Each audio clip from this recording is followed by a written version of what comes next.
ce premier atelier conférence de la Société d'histoire. Ce soir, c'est un moment particulier. Et nous avons un sujet, je pense, qui est digne d'intérêt, puis je suis certain que ça va vous intéresser vivement, c'est dépoussiérer votre histoire de famille. Sans plus tarder, je vous présente M. Sylvain Brousseau, qui va être l'animateur, notre spécialiste qui va venir vous entretenir à ce sujet. Je vais laisser Sylvain se présenter. Merci Sylvain. Merci beaucoup, Jean. Pour ceux qui ne me connaissent pas, donc, je me présente Sylvain Brousseau. Je suis un passionné d'histoire. Également, j'ai un certificat en archivistique, donc vraiment que j'ai des vrais papiers qui prouvent que je peux faire ce métier-là. Mais dans le fond, à la base, j'étais infirmier et j'étais infirmier pendant 11 ans. Et ce qui a fait en sorte qu'à un moment donné, le métier d'infirmier n'est pas toujours évident et je me suis tourné justement vers tout ce qui est des archives. Moi, je m'intéresse beaucoup à Pont-Rouge même. Pas tant la généalogie, mais vraiment le Pont-Rouge dans tout ce qu'elle peut offrir. Et dans le fond, ce que j'ai fait, c'est que pour me relaxer de mon métier, le soir, je faisais de la recherche historique. Puis là, à un moment donné, le métier n'était pas toujours évident et je me suis renseigné et je me suis rendu compte que archiviste, c'est un métier. Donc, s'occuper de papier, justement, historique, ces choses-là, je pouvais en faire mon métier. Donc, j'ai fait un retour aux études, donc un certificat qui à l'Université Laval qui dure 1 an. Et donc, j'ai fait ça. Et par la suite, de fil en aiguille, je suis maintenant à la bibliothèque de Pont-Rouge, mais j'ai fait aussi les archives au Petit Séminaire de Québec, qui est maintenant le Collège François de Laval, qui est quand même une école secondaire qui vient de fêter ses 350 ans d'histoire. Donc, le grenier était rempli d'archives, donc j'ai eu l'occasion justement de fouiller un petit peu au travers de ça. Mais là, j'ai bifurqué vers le domaine des bibliothèques, mais l'histoire reste une passion pour moi, c'est quelque chose que j'adore. Alors, l'objectif aujourd'hui, c'est vraiment qu'on regarde ensemble un peu c'est quoi des archives, qu'est-ce qu'on peut considérer comme des archives, comment est-ce qu'on peut justement les conserver, quelles sont les manipulations qu'il faut faire, parce que, veux pas, au travers du temps, il y a eu différents matériaux, différents médias, je vais dire, qui ont été utilisés, et c'est de voir, qu'est-ce que je dois faire avec les différents médias pour justement les conserver, parce que, veux pas, le temps fait en sorte que il risque d'avoir une dégradation de certains matériaux, certains médias. Donc, on va voir un tout petit peu, puis j'aspire pas à vous donner un cours d'archivistique au grand complet en l'espace d'une seule soirée, loin de là, mais c'est vraiment de faire une espèce de dépoussiérage, c'est un peu le thème de la rencontre de ce soir, c'est voir qu'est-ce que je peux faire avec cette boîte-là qui traîne soit dans mon grenier, soit dans mon sous-sol. C'est plein de choses qui ont été accumulées avec le temps. Qu'est-ce que je fais avec ça? Comment est-ce que je peux les mettre en valeur? Quand on parle d'archives, quand on parle de souvenirs, d'emblée, qu'est-ce que vous avez en tête? Des photos. Des photos, oui. Ensuite? Des calendriers. Des calendriers. Des vieux films Super 8. Oh. Des vieux films. Donc, on a tout ce qui est vidéo, on va dire, mais oui, du Super 8, entre autres. Certificat de mariage, décès, Oh. de propriété. Donc, des papiers à valeur légale. Ça, c'est très... La correspondance, donc des lettres qui peuvent avoir été envoyées. Carte postale, oui. Moi, j'ai des cahiers de découpage. Des cahiers de découpage. Donc, des articles de journaux au travers de ça. Excellent. Donc, les brochures, ça rentre là-dedans. En fait, ça dépend. Tout peut être considéré comme étant des archives, tout dépendant de l'information qu'on cherche. Et ce n'est pas nécessairement parce que nous, on cherche tel type d'information que pour quelqu'un d'autre, ça ne devient pas des archives très, très, très importantes.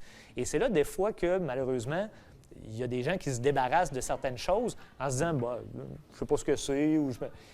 Et peut-être que c'est le dernier exemplaire de cette brochure-là qu'on vient de jeter, qu'on vient d'envoyer au recyclage ou peu importe. Une brochure, si on cherche des trucs par rapport à un événement qui s'est passé, la brochure, j'imagine, aurait une certaine valeur. Bien oui, parce qu'elle aurait certaines valeurs, parce qu'elle nous donnerait les dates précises. Parce que des fois, dans le souvenir des gens, c'était au mois de septembre de telle année. Puis là, l'autre dit non, c'était pas l'année d'après, il me semble, Ginette s'est mariée. Puis bon, Ça nous donne souvent un temps bien précis. Ça nous donne le lieu aussi. De là, souvent, va venir se regreffer d'autres souvenirs des gens à partir justement de, que ce soit, mettons, pour un spectacle ou n'importe quoi, où il y a une description. Là, les souvenirs, parce que vous savez comme moi, la mémoire est une faculté qui oublie. Le papier et les différents médias ont l'avantage de ne pas oublier, eux. Alors, souvent, ce qui va se passer, c'est que si on y va juste avec les souvenirs des gens de base, souvent, ça va être erroné. On va se tromper au niveau des dates, ces choses-là. Qui était là, qui ne l'était pas. Plus le souvenir est loin, malheureusement, plus on finit par l'oublier. Vous l'avez tous sûrement vécu à un moment donné de se dire, bien, je suis certain que telle personne était là, puis la personne a dit non, je n'étais pas là. Bon, bien, c'est un peu ça. Fait que ce papier-là, par exemple, à un moment donné, va justement ramener d'autres souvenirs et on va pouvoir faire des liens, des fois, avec d'autres événements également. On va y aller un peu un par un. On a parlé des photos. Les photos, c'est un des deux, je vais dire, avec le vidéo. Mais les photos, c'est un qui parle beaucoup. C'est un qui date aussi d'une bonne centaine d'années et un peu plus, tout dépendant des types de photographies. Et autrefois, c'était souvent des photographies de famille. Aujourd'hui, on prend des photos, on a tous, la plupart des gens ont un cellulaire ou un appareil photo numérique. On prend des photos, on en prend. Tandis qu'à l'époque, bien, prendre une photo, ça coûtait cher, c'était quelque chose d'important. Donc souvent, c'était une photo de famille, tout le monde s'habillait chic, ces choses-là. Aujourd'hui, des photos, s'habiller pour aller prendre des photos, c'est plus rare un peu. Il y avait chez Sears avant, mais Sears n'est plus là. Fait que c'est plus rare que tout le monde s'habille propre. Dans des occasions spéciales, que ce soit des mariages, des choses comme ça, souvent on va se prendre des photos. Mais à l'époque, c'était souvent ça. Et on a des fois certains lieux. Et ce qui est important des fois avec les photos, quand c'est des photos de famille, bien là, des fois, c'est d'être capable d'identifier les gens. Et c'est là que ça devient un peu difficile parfois. Mais quand c'est des lieux ou des photos d'ensemble, souvent, ce qui est intéressant et ce que les gens oublient, c'est de regarder, je vais dire, derrière le sujet principal. Parce que le sujet principal de la photo, c'est ce que la personne qui voulait photographier s'est dit, bon, bien moi, je vais photographier ma maison. La personne prend une photo de sa maison. Mais là, ce qu'elle ne s'est pas rendu compte, c'est qu'en prenant la photo de sa maison, elle a photographié la grange, elle a photographié telle autre affaire derrière, mais ce n'était pas ça son objectif. Elle a juste photographié sa maison. Et là, on se rend compte quand on découvre la photo plus tard que, bien, la maison, OK, la toiture a été changée. OK, ils ont rajouté une fenêtre là. Regarde, il y avait une porte là, il n'y en a plus. Et là, quand on se met, déjà, on a notre sujet principal, mais quand on va voir le sujet, dans le fond, ce qui est derrière, ce qui n'était pas intentionnel, c'est là qu'on découvre des fois les plus belles choses. Parce que, justement, on se rend compte que, il y avait une grange à cet endroit-là. Mais personne ne se souvient de cette grange-là parce qu'elle a été détruite en telle année pour telle raison. Il y a eu un feu. Et là, on va ramener des souvenirs, justement, grâce à ces bouts d'histoire-là. Parce que qui aurait photographié cette grange-là, à moins que quelqu'un soit vraiment fier de sa grange? Peut-être qu'il n'y a jamais personne qui s'est dit, je vais photographier ma grange. Ben oui, mais c'est ça. Mais quand... Mes parents, avant qu'on parte, mais là, c'était dans un contexte particulier. On a voulu garder un souvenir. L'affaire à cochon, là, la poule, ils ont fait la poule, le cloyer. OK. Le petit, il y avait un petit camp là aussi. Alors, dans ces photos-là, on a emmagasiné des souvenirs. Donc, on a... Des années de ça. Il y en a qu'on a des années. OK. Et là, ça m'amène justement à une autre des choses qui se passe souvent, c'est l'identification de ces photos-là. Fait que c'est bien beau d'avoir un paquet de photos. Si je vous donne cette photo-là, par exemple, je vous montre cette photo-là, bien, c'est une gang de personnes dans un camion. Hein? Mais là, après ça, quand on se met à décortiquer un petit peu la photo, OK, c'est une gang de jeunes. OK, c'est un camion de Richard Transport. OK, on est capable de savoir c'est qui le... Jocelyn, es-tu sur cette photo-là? Oui. Oui? Bon. Bien, là, c'est très... Je suis sur la photo. OK. Ben, c'est très bon. En tête du quatrième année 71. C'était une collecte de papier pour les En plein ça. Parce que dans le fond, moi, ce que j'avais quand j'ai récupéré cette photo-là, j'avais En fait, c'était dans le cadre de quand il y avait eu au Bon Air l'exposition. Fait que, moi, j'avais récupéré cette photo-là à ce moment-là. Il y avait des photos qu'on pouvait... c'est ça. Fait que j'avais acheté celle-là. Puis, parce que moi, j'étais intrigué un petit peu justement par en arrière. Moi, je voyais tout ce qui se passait en arrière, voir, OK, les maisons. Puis là, j'avais, 1971. Puis, de fil en aiguille, moi, en fouillant dans des vieux articles de journaux, cette photo-là, je l'ai revue dans un article de journal parce que je ne savais pas ce que c'était. Et dans le fond, dans le Port-Neuf-Presse du 8 avril 71 à la page 16, fait que là, moi, j'ai rajouté les informations à l'arrière. Cueillette de papier pour venir en aide au club de hockey Pee-Wee de Pont-Rouge. Avec ça. Donc, c'est... Mais les personnes qui ont su, là, vous savez pas. Bien là, je viens d'en découvrir une. Bien là, c'est ça. Et là, ce qui est intéressant, c'est que là, on a une personne qui est capable de nous en identifier d'autres et ainsi de suite. C'est ça. Donc, quand vous êtes capable, et même aujourd'hui, si vous avez des trucs, identifiez à l'arrière. Mais encore là, il faut faire attention. On ne peut pas identifier avec n'importe quoi. Souvent, on va utiliser un stylo. C'est à éviter. Parce que le stylo, l'encre du stylo va passer, c'est un ingrédient, je veux dire, chimique, risque de passer au travers du papier avec le temps. Et on va finir par voir apparaître de l'autre côté l'encre. Donc, ça serait dommage de l'avoir indiqué à quelque part puis que là, ça apparaisse dans la face de la personne. Bien, c'est différent, en effet. Mais encore là, on ne recommande pas parce qu'on ne sait pas dans le temps. C'est toujours une question dans le temps. Comment ça va réagir? Comment l'encre... Puis on s'entend, l'encre des stylos d'aujourd'hui est pas mal moins bonne qu'autrefois. Fait qu'on ne sait pas trop comment l'encre va réagir. Est-ce qu'elle va... je vous donne un petit quelque chose. On a fait un voyage en Floride il y a... C'est 6 ans. On s'était fait un cahier dans un petit carnet, là, bien simple, puis on avait pris un stylo de ma fille. Bien, on s'est rendu compte récemment que l'encre commençait déjà à disparaître. Puis on est comme, attends, c'est parce que c'est notre cahier de souvenirs, puis ça fait juste 6 ans, puis déjà c'est en train de s'effacer. Donc on ne sait pas. Alors, idéalement, utilisez un crayon de plomb. Comme les crayons, là, tu sais, les stylos qui s'effacent à friction, Oui. que les jeunes utilisent à l'école. Moi, j'ai découvert en prenant une note pour un rendez-vous, j'ai laissé mon petit ticket avec le rendez-vous dans la voiture, puis avec la chaleur, ça a pris 2 jours, il n'y avait plus d'écriture. Oui. Le papier était comme 2 jours. Alors, c'est ça. On m'a dit que ça coûtait Le soleil, en effet, va venir jouer. Et pour ce qui est justement de la conservation des photos, souvent, on va mettre dans une boîte à chaussures ou quelque chose dans le genre. C'est souvent ce qu'on a sous la main.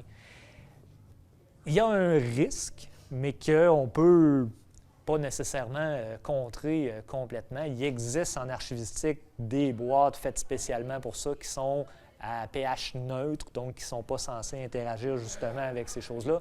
Mais je veux dire, là, on s'embarque dans des frais aussi, puis on s'embarque dans des trucs qu'on ne veut pas. Il y a peut-être un magasin d'artisanat au Québec, là, qui est Ben, assez gros. Bien, c'est possible. Ils vendent toutes sortes de choses pour les photos avec du pH neutre, OK. sans acide. Bien, c'est ça. J'oublie le Si nom. on en a quelques-unes qu'on veut absolument conserver, puis qu'on...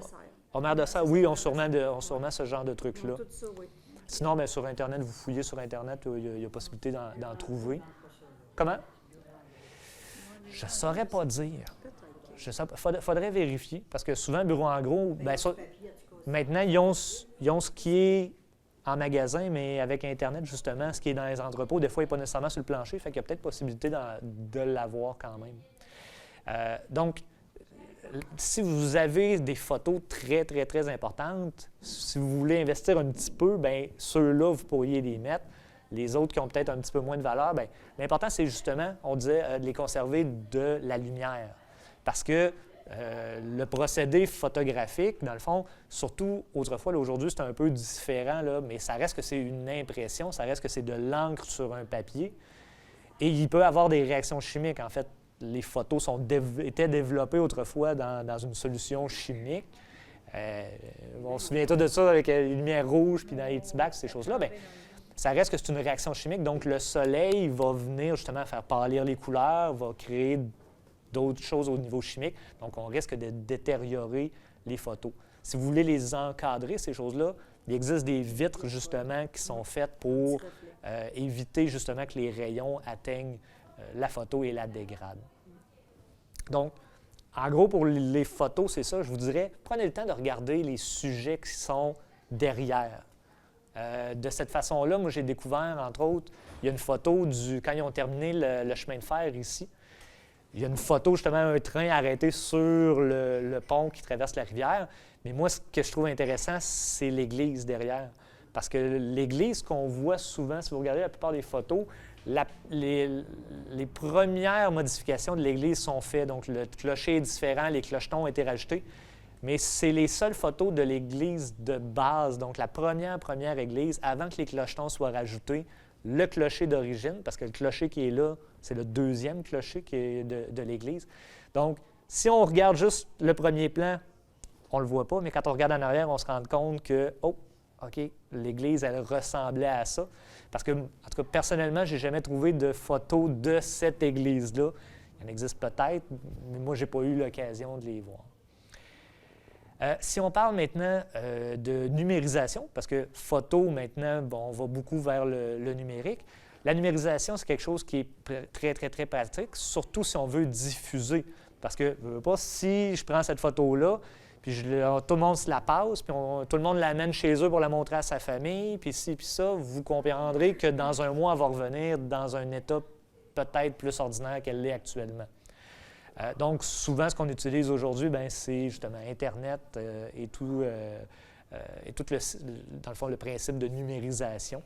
Donc, l'achat d'un scanner, souvent maintenant, vous pouvez acheter des scanners pour un prix qui est quand même très raisonnable. C'est sûr que tout dépendant de la qualité qu'on veut, mais pour chez nous, la majorité des scanners qui sont en vente font très bien l'affaire. C'est pas... De plus en plus intégré dans l'imprimante. Bien, souvent, c'est ça. On a des tout-en-un aussi. Donc, ça peut être très pratique. Si vous décidez vraiment d'aller vers quelque chose, je vais dire, de plus professionnel, il en existe pour quand même des prix raisonnables, 100, 150 $. Vous êtes capable d'avoir un bon scanner. Et ce qui est pratique aussi dans ces scanners-là, qu'il n'y a généralement pas dans les tout-en-un, ça va être pour pouvoir numériser les diapositives et les négatifs. Donc, souvent, c'est à l'intérieur du couvercle, on enlève une espèce de petite palette, puis il y a une lumière, dans le fond, qui apparaît. Donc, avec le logiciel, on peut soit aller avec des photos, je veux dire, opaques, ou y aller avec des films qui sont transparents. Donc, on peut justement reprendre des diapositives ou des négatifs, et parce que souvent, si on n'a plus la photo qui a été imprimée, bien, qu'il nous reste le négatif, on est comme capable quand même d'aller rechercher l'information. Si on le regarde à l'œil nu comme ça ne donne rien.